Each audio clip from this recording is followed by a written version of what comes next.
Oh,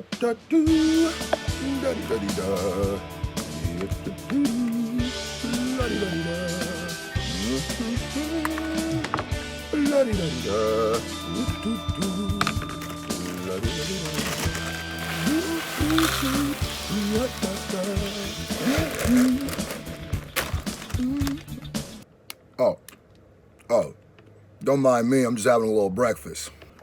Best way to start off the morning is some breakfast. Get it? Because MGK's Breakfast Club. So breakfast, we eating breakfast.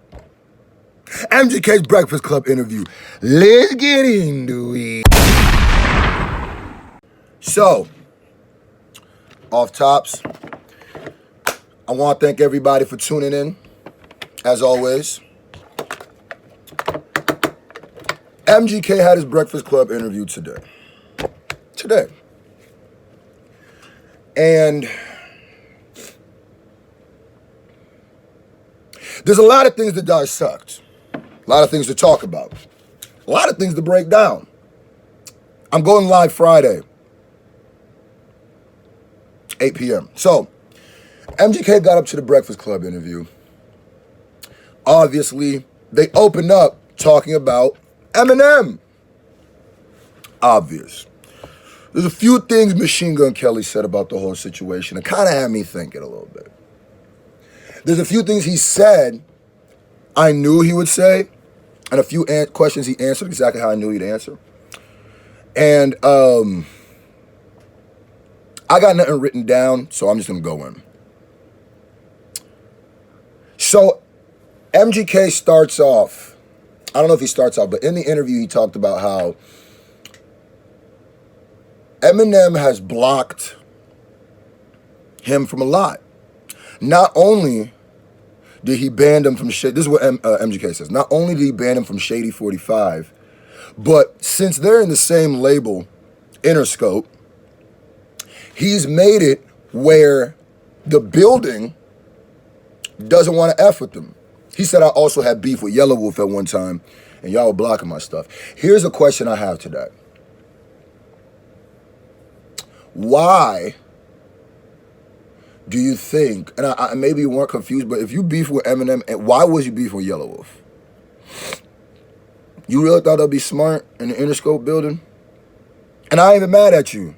If they come at you, you come at them. I'm not mad at you.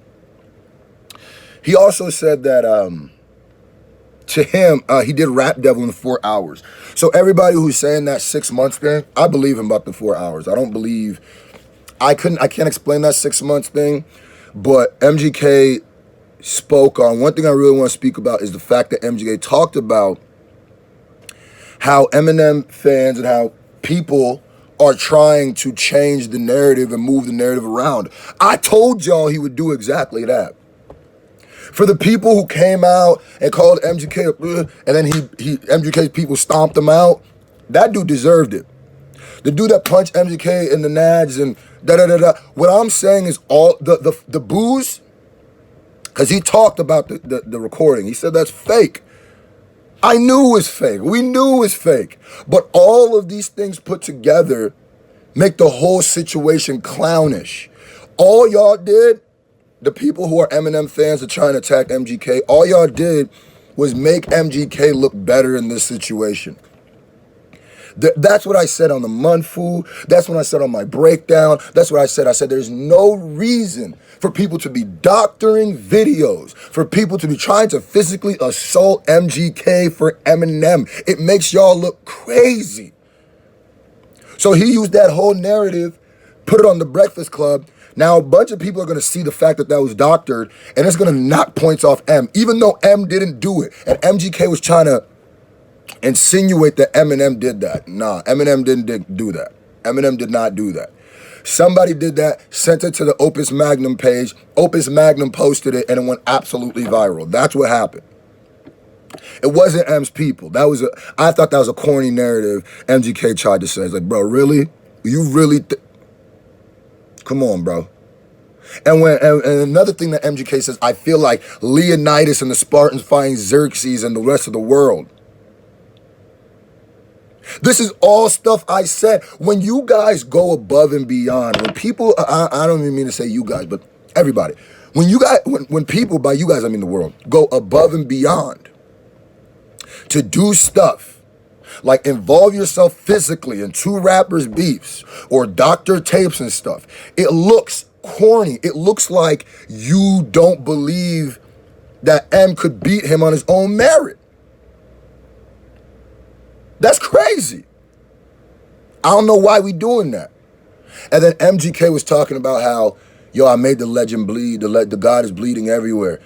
MGK is very, and I'm going to keep it a stack.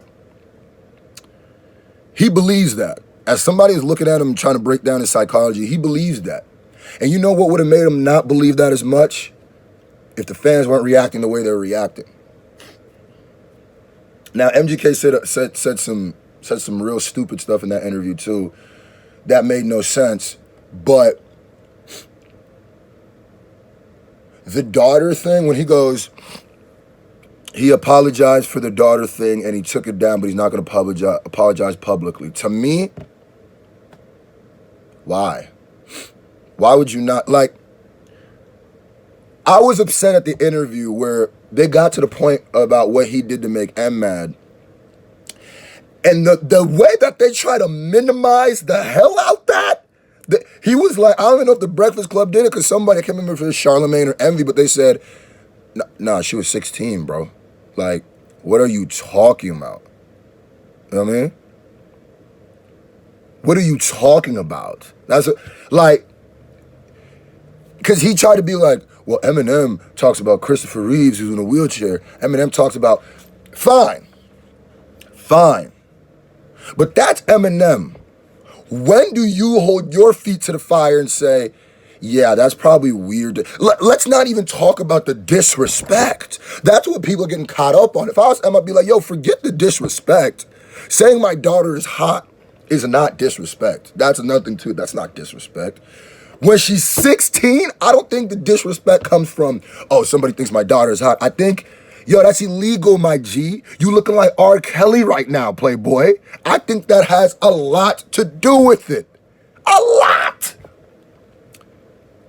And then, because I hate the fact that he tried to make it seem like, well, he says worse things. Bro, I don't think it's about the level of disrespect. It's like you didn't diss her or Haley or say that. It's the fact that that's illegal. It's literally illegal. What you did, it makes you look crazy. You know how people are killing Tekashi 6ix9ine? And he was closer to the girl's age that supposedly he did something with. You talk about you in your 20s talking about somebody that's 16? 16? What is wrong? Come on, bro. I think that should have took a lot more time and a lot more spotlight. 16.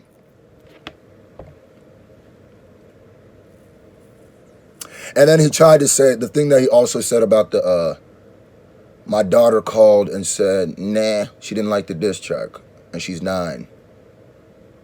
And he goes, it's what do you say? It's hard to not offend a 9-year-old or whatever. And I'm like, it's not true. I don't think he was trying to use that to insult your daughter. I think he was using that to insult you and call you Stan. They also glossed over the whole fake picture thing. And MGK talked about after when he does Rap Guy, he jumps in the crowd and walks through the crowd, lets people do whatever they want to him. That's why he got punched. That's why I told you that was a little bit his fault on the Monfu podcast, because you didn't need to walk up to me. You're gonna get assaulted by people by coming in their face. But just like homie who came into his face and got stomped out, I still agree with MGK on that. I just feel like the narrative, he's saying that he feels like he's fighting up the whole world versus him. And he says the reason Rap Devil,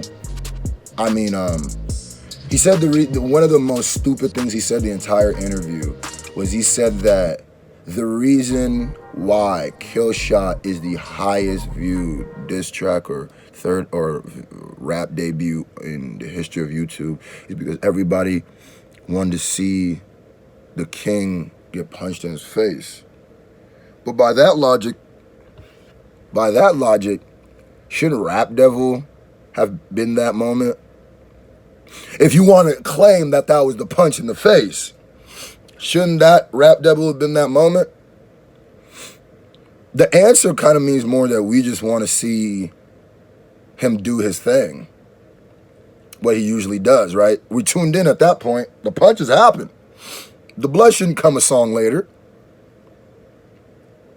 So Binge EP drops tonight at midnight. Now, I don't know. I was thinking of live streaming it and doing a live stream breakdown, but honestly, I don't think I'm going to stay up till midnight. I think I might have plans tonight. But I'm definitely going to do a reaction to it tomorrow. I'm probably going to go, depending on how many songs are on it, I might go song for song. It's an EP, so I'm assuming it's going to be like 7 songs or less. Hopefully it's 5. That'd be lovely. If it's any longer than that, I'll do like a full like part by part breakdown where I just listen to a little bit of the song and go on. But honestly, all in all, this interview, oh man, we can't end there. The drug abuse stuff, bro. Let's not even talk about this rap beef stuff. Let's not even talk. Yo, MGK for real is a drug addict, bro. Like, and I like how Charlamagne said the whole, you act like you can't claim you're a fighter, then choose not to fight this. That was a bar. That was a bar. I like that. I had liked it that. So, he's talking about how much drugs he's doing. He's kind of like bragging. He was in the beginning. He's talking about G-Eazy. Oh, we do a bunch of drugs. But MGK has definitely had songs about drug abuse and how to not to be a drug, whatever. And then what killed me is he said that he doesn't want to talk about it on the Breakfast Club, but he's going to talk about it on his album for respect of the drug use for respect of Mac. And it's just like, you're still being like you're a drug addict as of right now, and you can see people are trying to help you and tell you this, that, and the third. I think that's the biggest thing I walked away with this, is that MGK, and here's another thing. You remember in the beginning when I said I believe MGK believes he won? Let me take that back. I don't believe MGK thinks he won. I think MGK feels he did very well for himself in this battle. Because there's a lot of things where it made it sound like, where instead of somebody who felt that they won something would not say.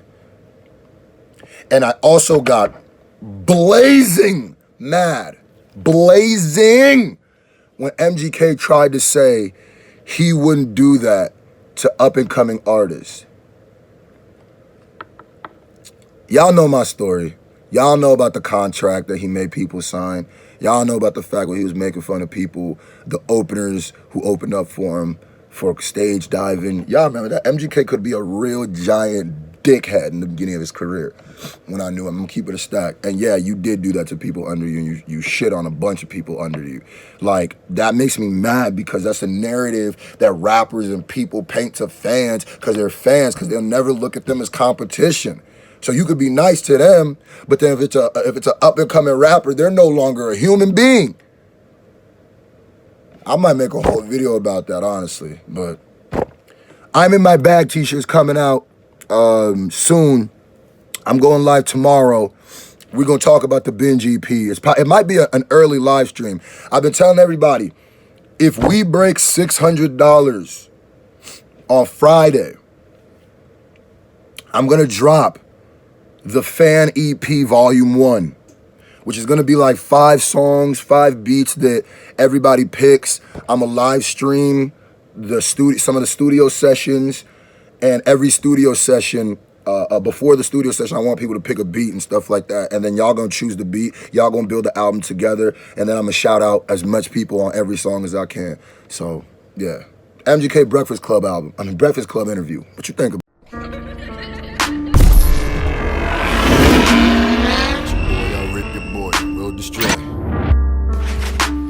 Get at your boy, I rip your boy and will destroy. They put muzzles on every toy to kill the noise. I am sick, psychiatrist should get involved. After this, then Sigmund Freud should get the job. I ain't drinking the Kool-Aid, but you sip before. So button your mouth to zip your lip for sure. If my job's exposing flaws, I've been employed. But if frauds start acting hard, we kicking doors. Bitch, I've been the teacher and the reverend. You're probably so sweet, you're machine gun shooting M&Ms. But young guns, they talk about machine gun versus Eminem. They fighting over white, like machine gun versus Eminem. I get it down. Man, all y'all some oddballs, but my dogs with Maul, y'all so battling me. It's Jar Jar versus Darth Maul. Tell lanes if we playing, then the game is called hardball. Cause Kanye showed me, it'll take much to Kanye.